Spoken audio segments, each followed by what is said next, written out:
बिस्मिल्लाहिर्रहमानिर्रहीम वसल्लल्लाहु अला मुहम्मदिन व आलिहिल अतय्यबीन अल अतहरीन। इस सिलसिले गुफ्तगू में हमारा सबसे पहला मौजू 2002 में आने वाला ये फितना इराक की सरजमीन पर बसरा शहर के अंदर से निकला, जिसका नाम था अहमद बिन इस्माइल गातिक या गाते, जो अहमद इस्माइल बसरी और बाद में अहमद अल हसन के नाम से मारूफ हुआ। अब इस शख्स ने दावा क्या किया? इस शख्स ने दावा किया नुसरत इमाम ज़माना का। कितना अच्छा दावा, लेकिन इस दावे के पीछे कितने भयानक अज़ाइम छुपे हैं। इसने अपने तालीमी सफ़र के बाद जो इसने बगदाद के अंदर यूनिवर्सिटी में सिविल इंजीनियरिंग की, फिर ये हौज़ा इल्मिया में आया, कुछ अर्सा हौज़ा इल्मिया नजफ़ में रहा और रहने के बाद ये दुश्मन के हाथ में लग गया। अब इसने तदरीजन अपने इर्द गिर्द हल्का अहबाब बनाना शुरू किया। उस हल्का अहबाब के अंदर इसने बातें करना शुरू की कि हौज़े का निज़ाम करप्ट है, यहाँ पर मसाइल हैं। और जब इसके इर्द गिर्द कुछ इतने लोग जमा हो गए जो इसकी बात सुनते थे और पीछे से बहुत सारे पसे पर्दा हाथों की सपोर्ट हासिल थी इसे, तो इसने ये दावा किया पहला कि काज़मैन में या सामर्रा में मुझको हज़रत हुज्जत अजलल्लाहु फ़रजहु शरीफ की ज़ियारत हुई और मैंने उनसे मुलाकात की है। अच्छा चलें, जहाँ तक भी बात थी, लेकिन ये बात रुकी नहीं। इसका अगला दावा था कि इमाम ने मुझसे मुलाकात की और मुझको कहा है कि तुम इस बात को आम करो कि हौज़ा और हौज़ा इल्मिया नजफ़ और हौज़ात इल्मिया आलम तशय्यो गुमराह हो चुके हैं। लेकिन बात रुकी नहीं।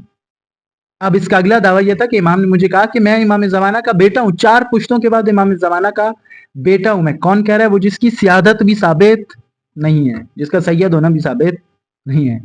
दुनिया जानती है, उसका एक आईडी कार्ड है, उसका एक बैकग्राउंड है, वो कौन से कबीले से है इराक के, और उस कबीले की नस्ल कहाँ तक लगती है, कहाँ जाती है। जिसकी सियादत साबित नहीं है वो हजरत हुज्जत का फर्जंद होने का दावा कर रहा है। अब इससे पूछा जाए कि जो आपके आबा थे, जो 4 पुश्ते हैं इमाम ज़माना तक, ये कहाँ थे, इनकी कबूर कहाँ है, बाकी चीजें क्या हैं, तो जवाब नहीं है। लेकिन बात यहाँ रुकी नहीं। अब इसका अगला दावा था कि मैं सैयद जमानी हूँ। कौन सैयद जमानी? वो जिसका जिक्र रिवायात में। अच्छा, क्यों आप सैयद जमानी है? क्योंकि आखिर ज़मान आ चुका है। अच्छा, आखिर ज़मान आ चुका है तो अब क्या होगा? मैं इमाम ज़माना के ज़हूर की तैयारी करूंगा और तैयारी करवाऊंगा। अच्छा, तैयारी करवाऊंगा तक भी बात थी, लेकिन अब अगला दावा भी आ गया, और वो ये था कि इस ज़माने में हर शख्स पर लाजिम और वाजिब है कि मेरी इताअत करे और मेरे अलावा किसी दूसरे की इताअत नहीं हो सकती। अब यहाँ से फितना पनपना शुरू हुआ।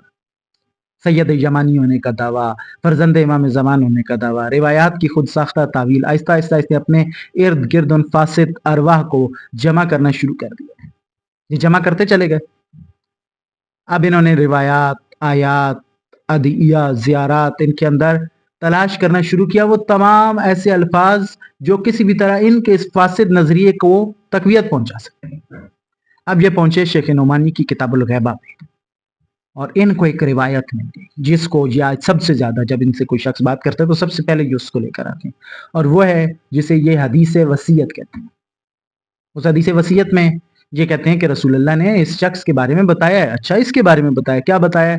कहा रसूलुल्लाह ने अपनी शब वफ़ात अली अलैहिस्सलाम से कि अली मेरे बाद तुम इमाम हो और ता इमाम ज़माना इमाम है, और जब इमाम ज़माना वफ़ात पा जाएंगे तो इन 12 इमामों के बाद 12 मेहदी होंगे, जिनमें से पहला वो होगा जिसके 3 नाम होंगे, अहमद, अब्दुल्ला और अल महदी। ये 3 नाम होंगे। और जो इन्होंने कहा कि भाई वो जो पहला है मेहदी, 12 मेहदियों में से इमाम ज़मान के बाद वो मैं हूँ।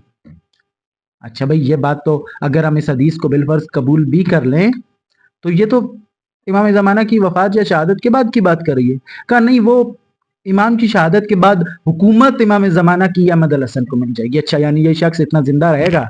ये दावा भी है आपका। इस हदीस को इन्होंने मैनिपुलेट करना शुरू किया। इस हदीस के साथ एक और हदीस जोड़ी जिसके अंदर रसूलुल्लाह फरमाते हैं कि वसीयत जो होती है, जो इमाम से आगे बढ़ती है, वो आसिम मिन ज़लाला है, गुमराही से बचाती है। हालांकि ये बात किसी और जगह पर की गई, लेकिन ये से यहाँ पर लेकर आए। सैकड़ों किताबें लिखी इस शख्स के अपने नाम से शाया होने वाली किताबें कोई 60 के करीब हैं। इसके पैरोकारों ने लिखी, इन्होंने हौजात बनाए, मसाजिद बनाई, इमाम बारगाहें बनाई, टीवी चैनल बनाए।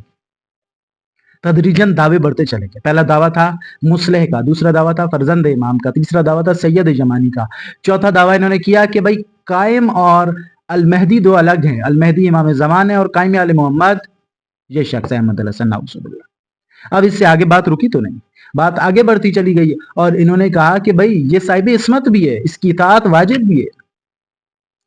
اب یہاں پر آ کر ہمیں سوچنا پڑے گا، لیکن اب یہ صفات کو آہستہ آہستہ امام زمانہ کی ساری صفات کو اپنے اندر جذب کرنا شروع کر دیا، ان کے پیروکار بڑھتے چلے گئے، انہوں نے گمراہیاں پھیلانی شروع کی، پھر ساتھ میں جادو اور سحر کی طاقتوں کا استعمال کیا۔ مثلا جب میری ذاتی طور پر ایک ایسے شخص سے بات ہوئی جو اس گمراہ فرقے کی گمراہی کا شکار ہو چکا تھا، اور میں نے اس سے کہا کہ جب دلیل پر بات اس نے نہیں مانی تو میں نے اسے کہا کہ آپ ایسا کریں کہ آپ 40 دن تک روزہ رکھیں اور حضرت امام زمانہ جل اللہ فرج الشریف سے توسل کریں، اللہ تعالیٰ سے دعا کریں، وہ آپ پر خود سے ظاہر کریں اس فتنے کی حقیقت، یعنی جو فتنہ کلن فتنہ ہے۔ لیکن اب اس نے مجھے پلٹ کر کہا، اس نے مجھے کہا کہ جناب مجھے تو 2 سال پہلے امام زمانہ نے خواب میں آ کر خود بتا دیا کہ یہ سب درست ہے۔ یعنی کیا؟ کیونکہ امام زمانہ کو تو کسی نے دیکھا نہیں ہے، لیکن ان کا جو بھی شخص پیروکار بنتا ہے اس کا ریکارڈ ہوتا ہے، کہیں نہ کہیں ریکارڈ جاتا ہے ان کی چین آف کمانڈ کے ذریعے، اور اس شخص پر یہ سحر و جادو کے ذریعے اپنے اثرات مرتب کرتے ہیں، اور انہوں نے اسی لیے خواب کو حجیت قرار دیا، اور ان کی کتابوں پہ کتابیں آ رہی ہیں کہ فلاں شخص نے خواب میں دیکھا اور وہاں بتایا گیا کہ یہ شخص درست ہے، فلاں نے یہ دیکھا، فلاں نے یہ دیکھا، حالانکہ خواب دین میں حجت نہیں ہے۔ یہ فتنہ آگے بڑھتا ہے اور اس فتنے کے اندر امام زمانہ کی تقریباً تمام صفات آتی جاتی ہیں۔ پھر انہوں نے آ کر اصولیین کو رد کرنا شروع کیا، کیونکہ اخباریون کے نظریات کے تحت یہ اپنے دعووں کو ثابت کر سکتے تھے، یعنی کوئی بھی اخبار یعنی ائمہ علیہ السلام کی روایت لے کر آگے اور اس کو پیش کر دیا، اس کے لیے نہ دلیل چاہیے، نہ سند کی بررسی ہوگی، نہ کچھ ہوگا، اور انہوں نے کہا کہ اس منہج کے مطابق یہ درست ہے، جو بھی مثلا قال المعصوم کے نام سے آ جائے۔ انہوں نے علم رجال کو رد کیا، کیونکہ علم رجال ان کے پول کھولتا ہے۔ انہوں نے کہا کہ قرات قرآن دراصل وہ ہے جو احمد الحسن کرے، کیونکہ اس کی قرات کی کچھ ویڈیوز سامنے آئیں جس میں اس نے غلط قرآن پڑھا۔ کہا نہیں، اب اس کی قرات کی غلطی کو کور کرنے کے لیے انہوں نے اس کی عصمت کا دعویٰ کیا۔ یہ سلسلہ آہستہ آہستہ آگے بڑھتا ہے، اس کے اندر بہت کچھ ہے، لیکن صرف ایک نقطہ، پھر ان میں مفادات کی جنگ کی وجہ سے 2 گروپ بن گئے، ایک نجف والا اور ایک مصر والا۔ نجف والوں نے اپنا وائٹ کلر کا پرچم بنا لیا، مصر والوں نے بلیک کلر کا بنا لیا۔ نجف والے مصر والوں کو جھوٹا کہتے ہیں، مصر والے نجف والوں کو جھوٹا کہتے ہیں۔ نجف والے کہتے ہیں احمد الحسن ہمارے پاس ہے چھپا ہوا، اس کی کوئی تصویر کسی کے پاس نہیں ہے۔ مصر والے کہتے ہیں ہمارے پاس ہے، یہ جھوٹ بولتے ہیں۔ آپس میں ان کے اندر ایک دوسرے کی تکذیب تکفیر شروع ہو گئی، اور ادھر مصر والوں نے یہ دعویٰ کرنا شروع کر دیا کہ یہ جو حدیث وصیت نام کی روایت یہ پیش کرتے ہیں اس کے اندر رسول اللہ نے معاذ اللہ کہا ہے کہ 3 نام ہیں، عبداللہ، احمد عبداللہ اور المہدی۔ وہاں جو بندہ تھا جو لیڈ کر رہا تھا اس گروپ کو کر رہا ہے، اس نے مثلا جو احمدی ریلیجن آف پیس کے نام سے ان کی ویب سائٹ اور باقی چیزیں بھی ہیں، اس نے کیا کہا؟ اس نے کہا کہ احمد جو ہے وہ احمد الحسن ہے، یہ جو عبداللہ رسول اللہ نے کہا کہ 3 نام ہے ان میں سے دوسرا نام وہ میں ہوں عبداللہ الہاشمی، یعنی وہ ان 12 مہدیوں میں سے جو خود ایک کہانی ہے زہر دوسرا مہدی۔ اچھا تیسرا بھی انہیں کوئی چاہیے تھا المہدی کے نام سے، اور ابھی کچھ دن پہلے ہی انہوں نے ایک تیسرے بندے کو بھی کھڑا کر دیا کہ تیسرا بھی آ گیا۔ امام زمانہ کہاں گئے؟ وہ کہیں بھی نہیں۔ یہ فتنے ایمان، فارسی میں ایک لفظ ہے سارے کے روح، سارے کے ایمان، ایمان کے چور ہیں، ایمان کے ڈاکو ہیں۔ ان سے اپنے آپ کو اور اپنی نسلوں کو بچانا بہت ضروری، کیونکہ ان کا طریقہ واردات بہت مختلف ہے۔ یا کر روایت لاتے ہیں، یہ کہتے ہیں رسول اللہ کی حدیث ہے، یہ امام معصوم کا قول ہے، یہ فلاں کتاب میں پرانے عالم نے لکھا ہے، حالانکہ یہ صرف اس ایک حصے کو لے کر آتے ہیں، اس کے آگے پیچھے کی چیزوں کو نہیں، جس کو ہم انشاءاللہ بعد میں ڈسکس کریں گے کہ یہ کس طرح سے ایک کتاب میں ایک عبارت کسی اور موضوع میں ہے لیکن اسے اپنے موضوع کی طرف۔ اگر آپ کو یہ سلسلہ گفتگو اچھا لگے، اگر آپ سمجھتے ہیں کہ اس کی ضرورت ہے، اگر آپ کو لگتا ہے کہ اس پر مزید بات ہونی چاہیے تو اس کو شیئر بھی کریں، ہمیں بتائیں، اس پر اظہار نظر کریں، اور آپ کے کوئی سوالات ہیں تو آپ وہ بھی ضرور کریں۔ السلام علیکم ورحمۃ اللہ۔